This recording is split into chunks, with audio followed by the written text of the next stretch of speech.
In this lesson, we're going to learn about the minor-major diminished scale. The minor-major diminished scale is a 9-note scale. The reason we call it minor-major is because the interval between the first and the second note of the scale is a minor second. That's also known as a half step.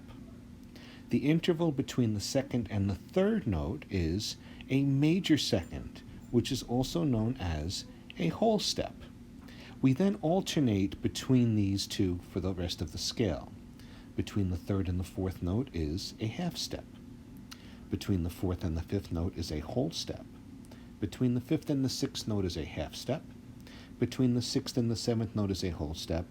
Between the seventh and the eighth note is a half step. And between the eighth and the ninth note is a whole step. Let's take a look at a minor-major diminished scale.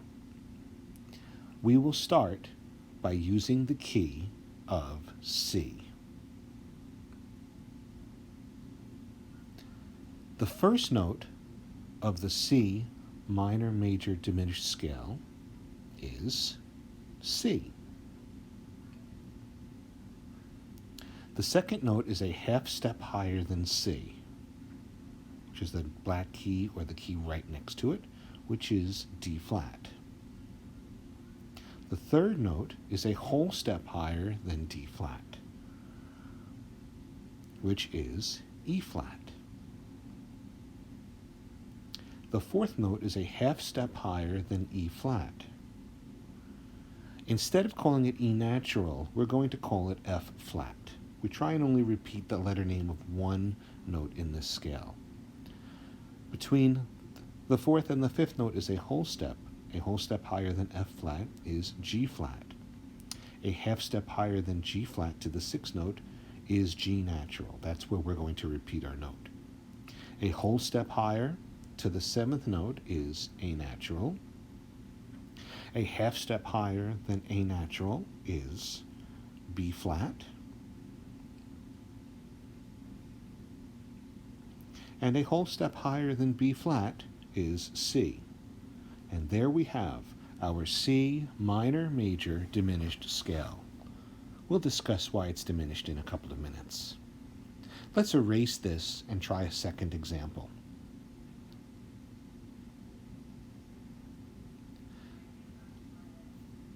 This time, we're going to do the key of D.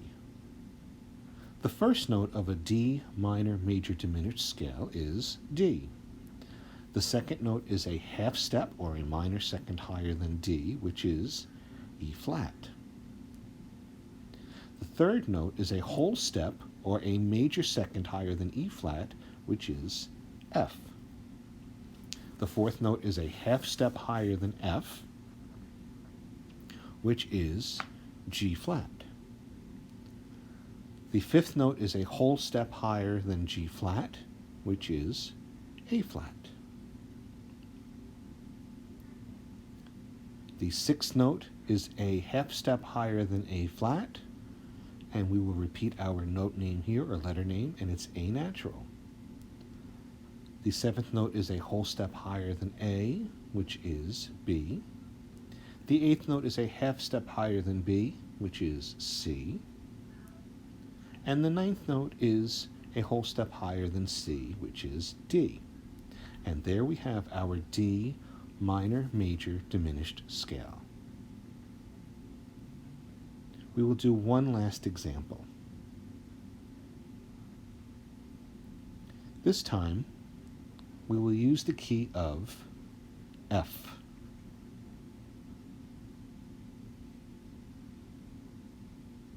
The first note of the F minor major diminished scale is F.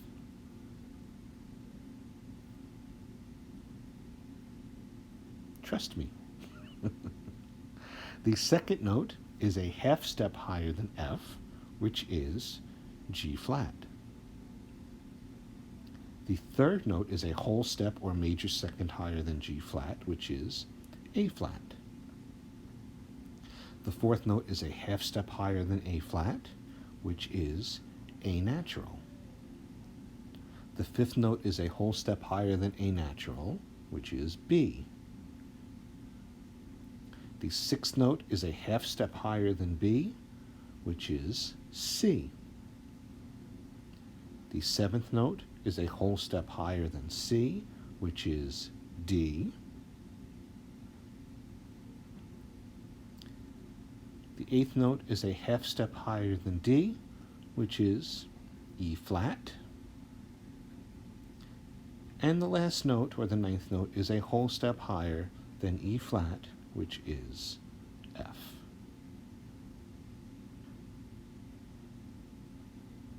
And there we have our F minor major diminished scale. As promised, why do we call this a diminished scale?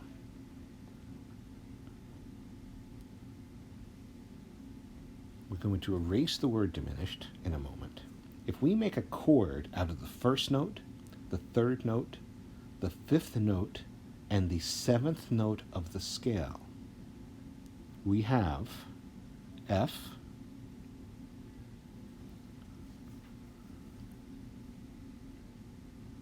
make sure we can fit these in. So we will at this point erase the word diminished, write in our F. The third note is an A flat. The fifth note is a B natural, and the seventh note is a D. We have an F fully diminished chord. That is why this is a diminished scale, the minor major diminished scale.